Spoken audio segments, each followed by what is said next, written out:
Pemirsa, kita lanjutkan diskusi kita. Sekarang Pak Irfan Iskandar, pengacara keluarga korban. Pak Irfan, bagaimana ceritanya ibu itu dari kobar-kobar ketika di wawancara TV One, tiba-tiba langsung ikhlas gitu. Terima kasih. Assalamualaikum warahmatullahi wabarakatuh. Yang saya hormati Bang Karninas dan juga para hadirin yang hadir dalam acara ILC ini. Awalnya itu kami kan punya jaringan, kebetulan wilayah Pademangan itu adalah tempat SMP saya dulu Pak Karni. Jadi saya SMP di situ dan dapat info dari teman-teman bahwa Ibu Komaria ini sedang mengalami perasaan yang tidak menentu, galau lah katanya gitu, karena banyak faktor. Sehingga kita datang ke situ, pada saat itu diterima oleh Pak RT sebelah kanan saya ini, dan kita bicara di ruang terbuka. Di ruang terbuka itu artinya di bak air, kita bicara di situ. Dalam pembicaraan itu sehingga kita menggali informasi apa sebenarnya yang terjadi dan apa sih sebetulnya yang diinginkan. Itulah yang tadi diucap oleh Bu Komaria yang sebenarnya yang terjadi, dan juga yang sebagaimana tadi itu kronologi saya itu, dan juga apa yang diinginkan. Beliau mengatakan, saya sudah mengikhlaskan dan saya capek Pak. Saat saya datang pun muka beliau itu tidak ramah sama saya, karena dianggapnya saya dia akan nanya lagi, yang membuat beliau capek. Karena di pagi saya datang itu, di malamnya beliau bilang ada orang datang ke rumah dia jam 3 malam. Datang ke rumah dia jam 3 malam, Pak RT yang tahu bilangnya mau mencari rumah Rizky. Tapi udah sampai di rumah Rizky, si tamu yang jam 3 malam itu bilangnya ingin mencari rumah konveksi Hengki. Jadi itu kejadian semalam terakhir yang membuat dia makin memuncak kejenuhannya untuk melakukan proses yang berjalan. Di samping itu pun beliau yang sangat dengan bahasa dia itu, dengan bahasa seorang ibu bilang, saya amit-amit Pak kalau makam anak saya si Rizky dibongkar, saya nggak mau anak saya diotopsi, karenanya anak saya udah tenang, saya tidak mau lagi untuk meneruskan. Itulah rangkaian penyebab yang akhirnya dia mengikhlaskan, selain merasa ini sebuah takdir, dan juga penyebabnya itu seperti yang tadi saya sebut, akhirnya positif bulat untuk menerima damai dan juga mencabut laporannya di pihak penyidik. Seperti itu kira-kira Bang Karni. Setelah Bapak pegang perkara ini Pak Irfan untuk damai ini tentu hubungin pihak panitia. Ya betul, bukan panitianya Pak, dari kuasa hukumnya Bang Henry. Kuasa hukumnya itu. Apa kondisi yang Pak Irfan tawarkan untuk damai? Saya nggak menawarkan, saya hanya menyampaikan aja Bang, kira-kira begini baiknya bagaimana menurut penyelesaian hukumnya gitu loh Bang. Terus? Ya akhirnya itu terjadi perdamaian itu kira-kira jam 5 sore dari saya meninggalkan Pademangan itu jam 10-an saya tinggal. Jam 5 sore itulah terjadi perdamaian antara pihak Ibu Komaria melalui kita dan juga melalui panitia melalui kuasa hukumnya Henry Indra Guda. Apa kompensasinya untuk Ibu Komaria dengan dia mencabut pengaduannya? Sebetulnya esensi yang disampaikan oleh Ibu Komaria itu pada saat dia menyampaikan ingin merasa ikhlas dan ingin mencabut segala macam, dia nggak ada berpikiran ke sana, nggak ada tuntutan juga ke sana. Ya, Ibu itu tidak menuntut, tapi sebagai panitia, sementara anak orang meninggal, terus ya apa yang terbesit, kalau kita panitia kan harusnya ada dong kompensasi yang kita kasih. Ya mungkin kalau yang itu nanti wilayahnya Bang Henry aja Bang yang jelaskan kompensasinya, kuasa hukum dari pihak panitia. Ya Bang Henry ya. Ya itu kan itu tanggung jawab dia. Tapi dari Pak Irfan sendiri nggak ada usaha ke situ. Kami tidak ada sama sekali. Kita hanya alamiah menyampaikan, Bang, ini kondisi begini-gini, bagaimana bisa tercapai atau segala macam. Kami tidak pernah ada untuk mengarahkan atau enggak.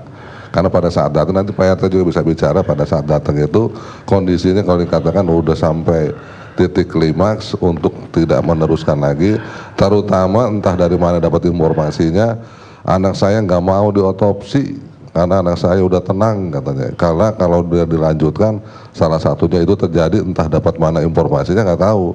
Itu yang membuat makin memuncak untuk tidak meneruskan lagi upaya hukumnya gitu. Baik, Pak Sujiwanto, ada yang mau ditambahkan? Silakan. Bismillahirrahmanirrahim. Assalamualaikum warahmatullahi wabarakatuh. Saya hanya menerusan aja Pak. Menerusannya begini Pak. Kupon itu bukan dari RT dan RW. Kan beredar kupon itu dari Pak RT.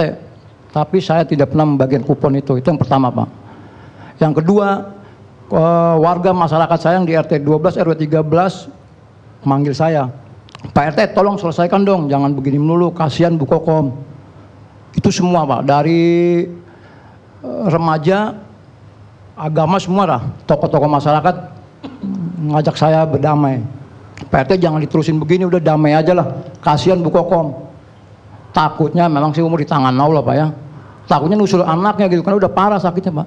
Itu saya nggak mau lagi, kita sudah tutup lah, selesai. Saya sebagai ketua RT jangan pernah diperpanjang lagi. Sampai sini aja lah. Semua, pokoknya media apa aja tolonglah, jangan datang lagi ke wilayah saya mohon maaf. 1000 mohon maaf, jangan lagi, saya takut Pak. Itu aja. Kejadian ini buat pelajaran saya lah, warga saya. Sebelum berangkat pun saya sudah wanti-wanti, bila mana berangkat saya tidak pernah bertanggung jawab. Itu semua warga saya. Banyak dari warganya datang. Hampir 20 orang Pak. Tapi yang korban Bu Kokom aja. Itu aja sih saya maunya Pak. Selesai hari ini, tidak ada lagi seterusnya lah Pak. Kasihan Bu Kokom. Saya tidak mau nuntut siapapun itu panitia, siapapun saya nggak tahu lah ya. Kalau nanti begini nggak ada ujungnya Pak. Kasihan Bu Kokom lagi, disamperin lagi. Akhirnya saya begadang tiap hari jagain Bu Kokom. Istri saya nggak saya jagain kan? Iya Pak, itu aja Pak dari saya Pak. Baik, Pak Ketua RT. Sekarang saya mau ke Pak Fayat.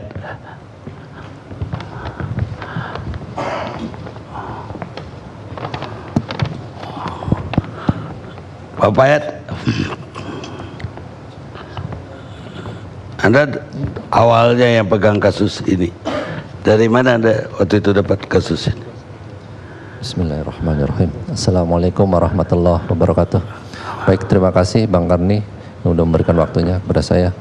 Saya pada saat hari, kalau nggak salah itu hari Senin, saya dapat telepon dari warga Pademangan, memang teman saya sudah lama, namanya Robi.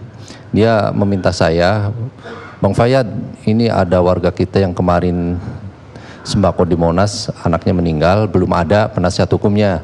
Berkenan ke Bang Fayad untuk menjadi pendamping beliau melakukan pelaporan? Oke, insya Allah nanti saya Selasa ke sana, saya bilang gitu. Itu hari Senin. Kebetulan beliau udah saya bawa ke sini. Setelah itu hari Selasa saya datang ke sana, didampingi sama RW, datang ke rumah Bu Komariah. Setelah saya nyampe di sana, sudah ada Robi di rumahnya beliau, dan juga sudah ada dari pihak LPAI juga, itu Ibu Fauzia.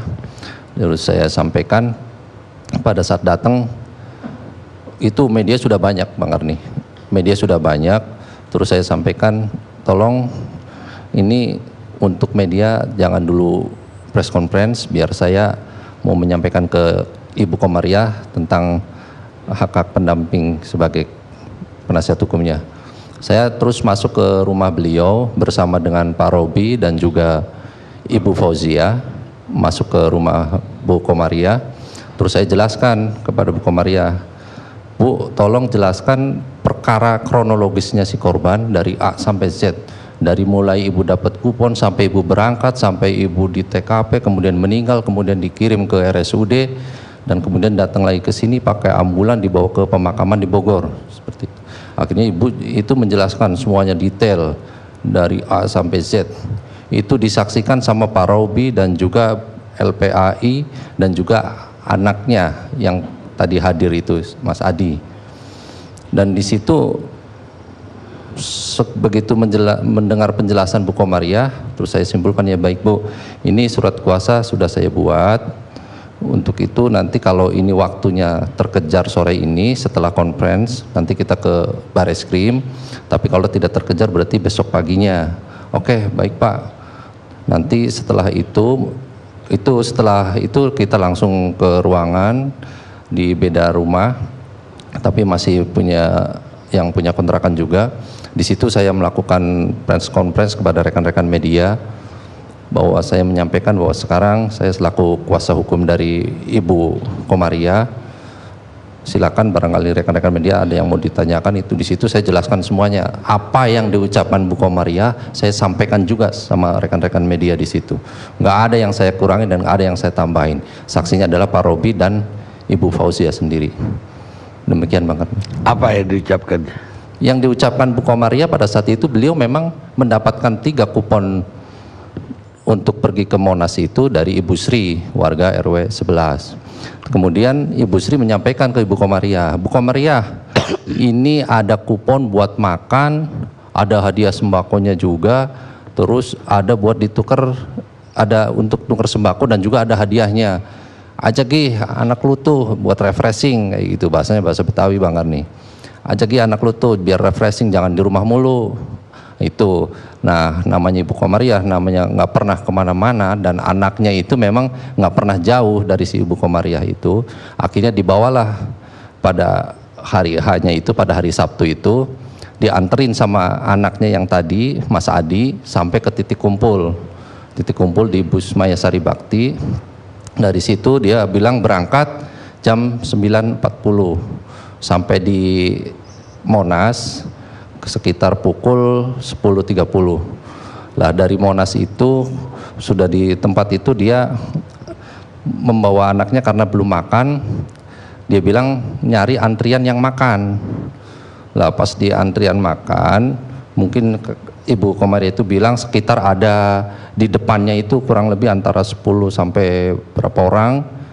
Kemudian tidak lama di antrian itu terjadi desak-desakan masyarakat yang mau berebut menukar kupon itu, sampai akhirnya terdorong dari belakang, dari pegangannya itu si anaknya ini, korban itu terseret karena terinjak-injak, bilangnya seperti itu.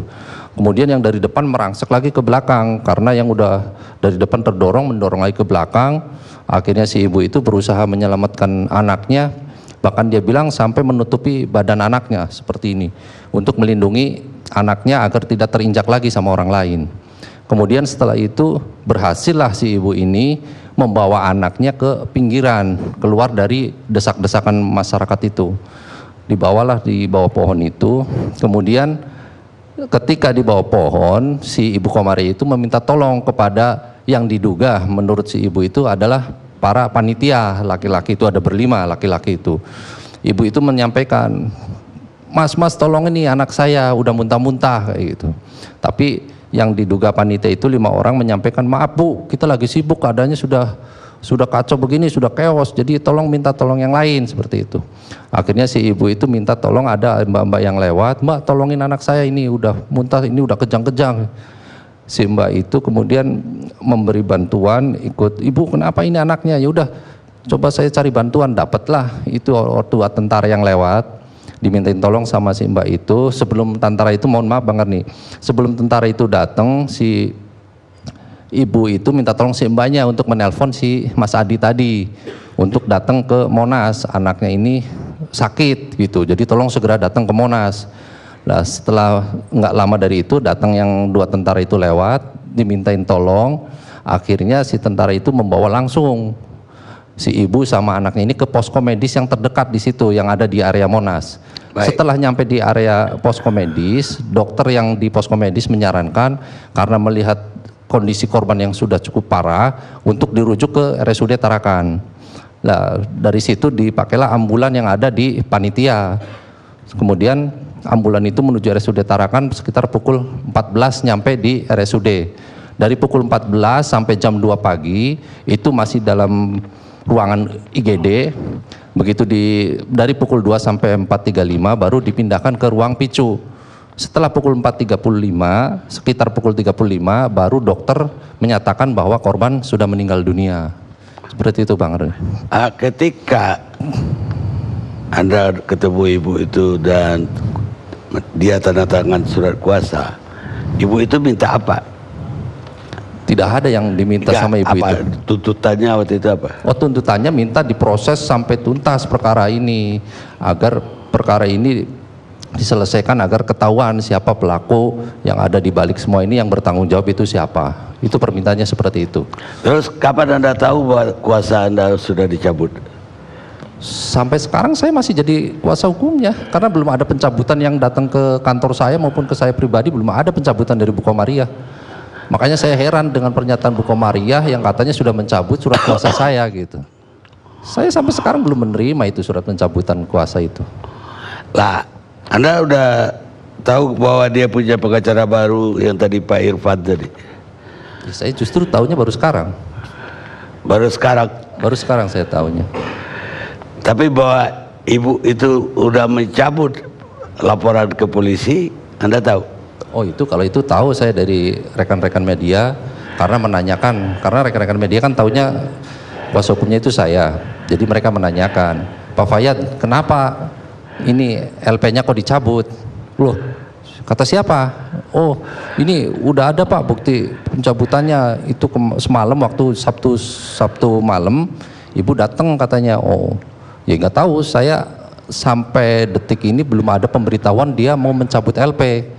Justru waktu hari Sabtu itu, bahkan masih jam 2 siang, saya masih telepon-teleponan sama anaknya itu yang namanya Adi, janjian untuk ke Polda, karena kita memang dapat panggilan dari Polda itu datangnya ke alamat kantor saya, bahwa pada hari Sabtu itu memanggil klien saya untuk dimintai klarifikasi. Seperti itu. Jadi udah saya sampaikan ke Bu Komariah, Bu, kita dapat panggilan dari Polda, dan surat itu memang yang mengantarkan juga pihak dari Polda sendiri ke rumahnya Bu Komariah gitu. Terus saya jelaskan maksud surat itu datang ke Ibu Komariah. Ya udah, itu undangan jam 10, tapi karena si Mas Adi itu kerja di pabrik bisa keluar jam 2, karena pihak penyidik di situ mencantumkan agar membawa serta saksi dan alat-alat bukti yang asli. Akhirnya saya sampaikan, Mas Adi bisanya jam berapa? Jam 2. Oke. Akhirnya saya telepon penyidik, Pak Kompol Hendro. Makanya ini sekitar pukul 4 sore mungkin kira-kira saya baru nyampe ke sana. Oke, baik, nggak apa-apa kalau udah ada konfirmasi. Akhirnya janjian dengan penyidik itu jam 4 sore. Saya dari pagi sampai jam 2 masih telepon-teleponan sama Mas Adi itu. Mas Adi bilang, ya udah Pak Fayad, ini saya mau izin dulu, setelah makan siang ini mau izin ke pabrik biar saya bisa dapat ke Polda dengan Pak Fayad. Ya udah, nanti teknisnya mau bagaimana? Ya udah, nanti saya ke kantor. Ya udah, gini aja, Mas Adi sama Ibu Komariah ke kantor saya dulu. Habis dari kantor saya baru kita ke Polda Metro, seperti itu. Begitu jam 2, jam 3, itu di atas jam 2 itu sudah blank. Dia nggak mau angkat telepon saya. Dia juga nggak mau balas WA saya. Ya sudah, akhirnya karena saya udah berkomitmen dengan penyidik untuk datang jam 4, saya penuhi panggilan penyidik walaupun tanpa membawa si klien saya. Saya sampaikan ke penyidik bahwa ini saya datang sendiri, kemudian mungkin dia masih di jalan. Jadi sekiranya ada yang perlu disampaikan di sini mungkin bisa disampaikan dulu biar nanti saya sampaikan ke klien saya.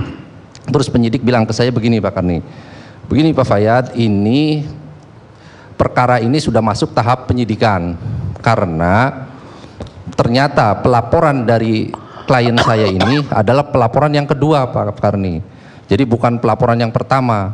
Jadi pelaporan yang pertama itu yang dilakukan oleh Aibtu Joko Waluyo dari Polsek Gambir. Itu yang pertama kali diterima sama Polda Metro. Makanya kenapa pemanggilan klien saya itu sebagai bentuk klarifikasi, karena hanya untuk melengkapi berkas yang sudah masuk, karena data-data sudah lengkap, tinggal mintain keterangan tentang pelaporan si Ibu Komariah saja. Setelah itu mungkin baru pemanggilan terlapor. Setelah pemanggilan terlapor, si penyidik udah menyampaikan. Ini yang perlu dicatat Pak Karni. Penyidik menyampaikan ke saya bahwa Polsek Gambir itu kan membuat LP itu tanggal 1 bulan 5 2018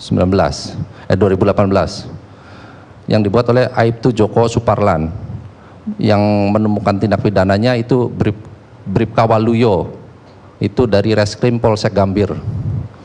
Dan di sini tahapannya ini sudah nyampe, tadi yang saya bilang sudah sampai tahapan penyidikan.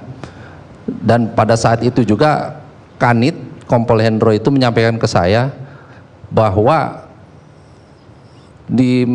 tujuannya dipanggil untuk klarifikasi diantaranya untuk memberitahukan bahwa nanti akan dilakukan proses otopsi dengan izin keluarga maupun tanpa izin keluarga, tetap akan dilakukan proses otopsi itu. Itu yang disampaikan sama penyidik kepada saya.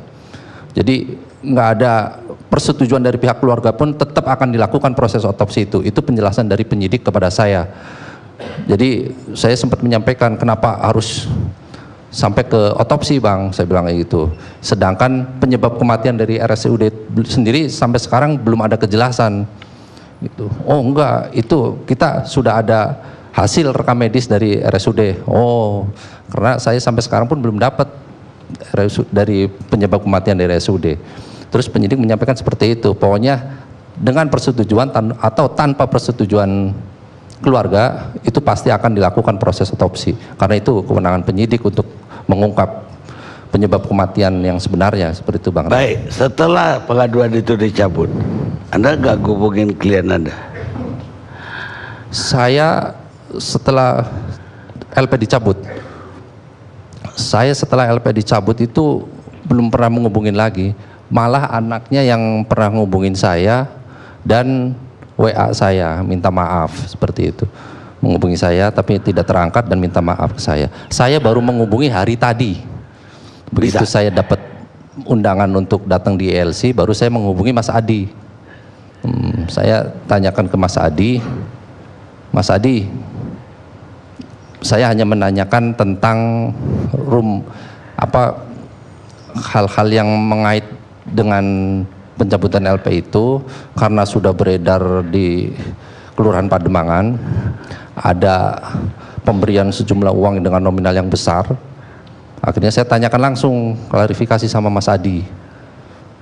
Baru tadi saya klarifikasinya, dan Mas Adi mengiyakan bahwa benar saya sudah menerima uang sejumlah 500 juta yang diterima langsung sama Ibu Komaria, dan di depan Mas Adi sendiri itu langsung diserahkan di kantor, salah satu kantor pengacara. Di situ disampaikan bahwa uang itu adalah diantaranya untuk pencabutan LP itu, seperti itu Bang Arni. Dan memang sebelum penyerahan uang 500 juta itu kepada pihak klien saya ini, saya masih menyebut klien karena saya belum merasa menerima surat pencabutan dari klien saya ini. Waktu itu sebelum ada beredar ini sudah disampaikan sama Pak Robi bahwa ada beberapa orang yang datang hari Sabtu pagi itu, ada nanti fotonya mungkin bisa ditayangkan, untuk intinya memberikan uang yang sejumlah 500 juta itu disebutkan di depan Pak Robi dan juga di depan keluarga, ada Mas Adinya juga di situ. Jadi makanya saya hanya ingin mengungkap fakta yang terjadi sebenarnya, bahwa ternyata sesama rekan sejawat pun ternyata bisa melakukan hal seperti itu gitu. Makanya ini nanti selain saya akan membawa tentang mekanisme pencabutan kuasa ini ke ranah kode etik profesi, karena ini menyangkut kode etik Pak Advokat, yang mana dalam pasal 5 huruf D pasal Undang-Undang Kode Etik Advokat itu, pasal 6, mohon maaf, itu disebutkan, pasal 5 bab 4 maksudnya, pasal 5 huruf D, advokat tidak diperkenankan menarik atau merebut seorang klien dari teman sejawat. itu poin terpenting dari pasal 5 huruf D itu adalah advokat tidak diperkenankan menarik atau merebut seorang klien dari teman sejawat. Itu Bang Karni. Jadi saya juga heran dan juga nggak habis pikir sampai detik ini kenapa bisa sampai sejauh itu intervensi pihak-pihak yang ada kepentingan di balik semua ini gitu. Sedangkan kita kan tahu semua bahwa advokat ini kan sebagai profesi yang terhormat, sebagai officium nobile. Makanya advokat sebagai profesi terhormat yang dalam menjalankan profesinya berada di bawah perlindungan hukum, undang-undang dan kode etik, memiliki kebebasan yang didasarkan kepada kehormatan dan kepribadian advokat yang berpegang teguh kepada kemandirian, kejujuran, kerahasiaan dan keterbukaan. Oleh karena itu juga setiap advokat harus menjaga citra dan martabat kehormatan profesi serta setia dan menjunjung tinggi kode etik dan sumpah profesi yang pelaksananya diawasi oleh Dewan Kehormatan sebagai suatu lembaga yang eksistensinya telah dan harus diakui setiap advokat tanpa melihat dari organisasi profesi yang mana ia berasal dan menjadi anggota, yang pada saat pengucapan sumpah profesinya tersirat pengakuan dan kepatuhannya terhadap kode etik advokat yang berlaku. Jadi saya sangat menyayangkan kepada rekan sejawat yang telah boleh dibilang mengambil klien dengan tidak terhormat gitu, tanpa memandang itu rekan sejawat. Saya akan ungkap ini semua, ada apa di balik motif ini semua, karena jauh-jauh hari setelah membuat pelaporan, saya sudah didatengin beberapa orang yang menawarkan nominal cukup besar untuk menghentikan pelaporan saya. Dan saya berkaitan dengan ini akan saya bawa tentang perkara ini karena ini kaitannya dengan Undang-Undang Tipikor, Pak Karni. Undang-Undang Tipikor nomor 6B pasal 6 ayat 1 butir B. Itu tentang suap terhadap advokat.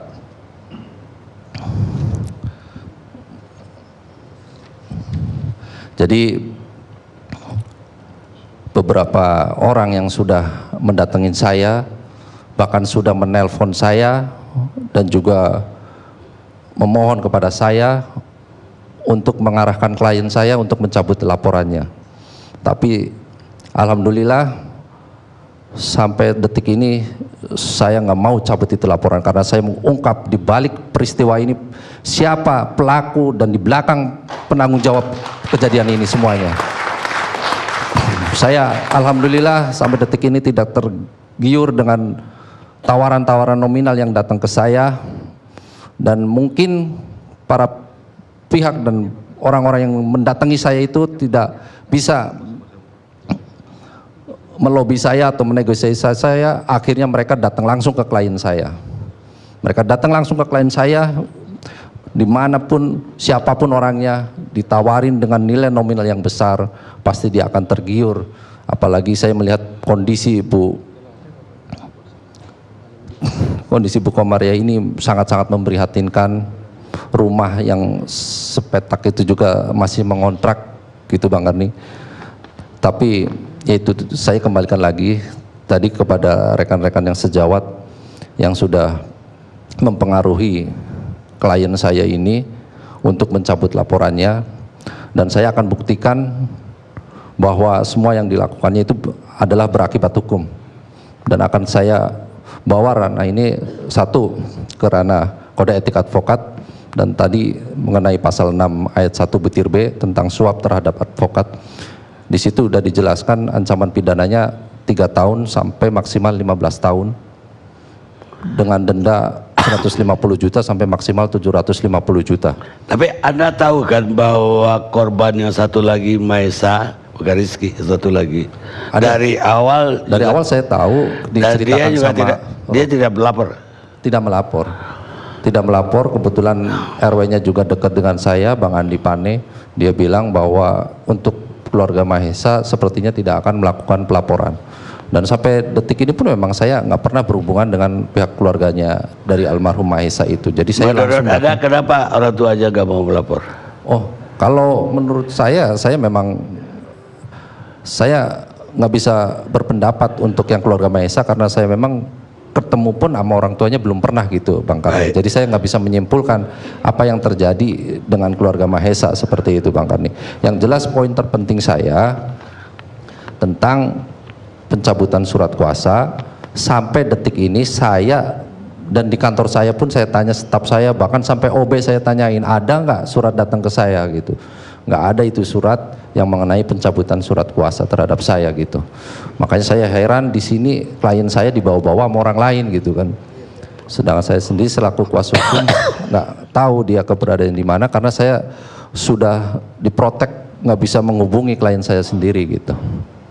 Baik, terima kasih Bung Fair.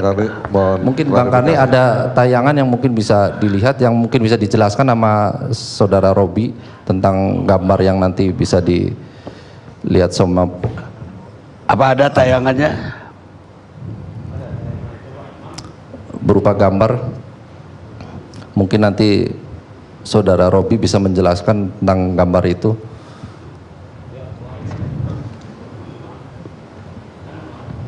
Robi yang mana? Itu yang pakai baju putih.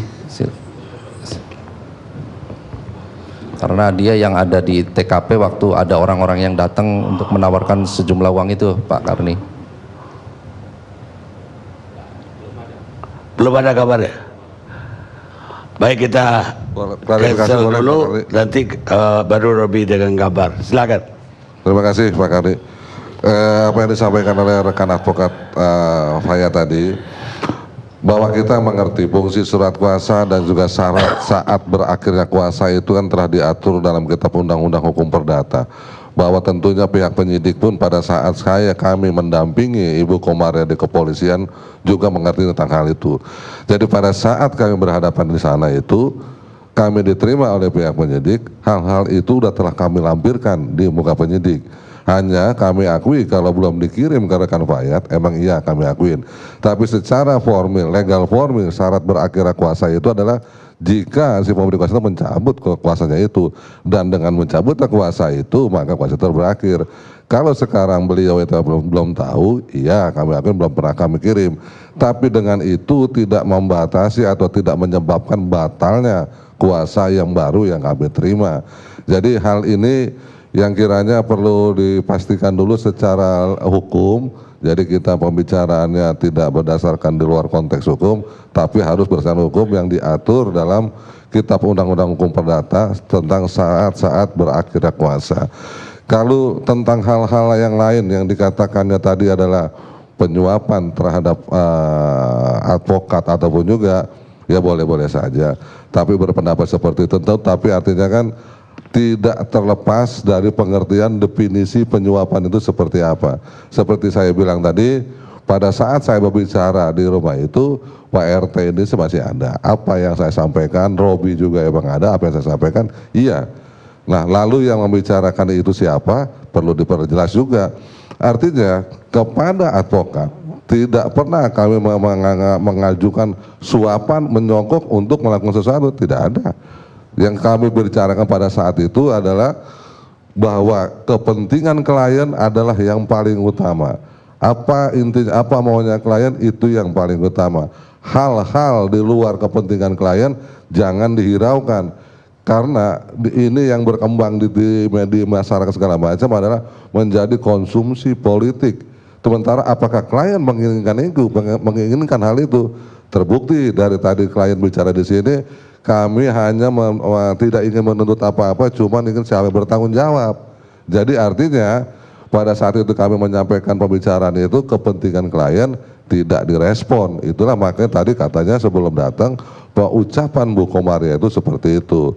Kira-kira sementara begitu Pak Karni, klarifikasi. Baik, tapi saya juga tahu bahwa kalau seorang klien datang ke kita dan dia udah punya pengacara, itu etikanya memang kita harus berkasih tahu dulu kepada pengacara yang lama. Itu etiknya sebagai advokat. Ada dari kantor apa? Kantor saya sendiri. Bukan kantor Pak Adwin, Bukan. suami Ibu Faira Idris. Bukan. kok tadi wartawan saya ke tempat ya Ibu Komaria harus minta izin Anda, minta izin Laskar Bukan itu Bang karena Jafar. kantornya kan bisa dilihat dari kop surat kuasanya itu adalah alamat Irfan Iskandar Partner yang beralamat di rumah saya. Baik. Secara legal Kita formal. rehat dulu pemirsa.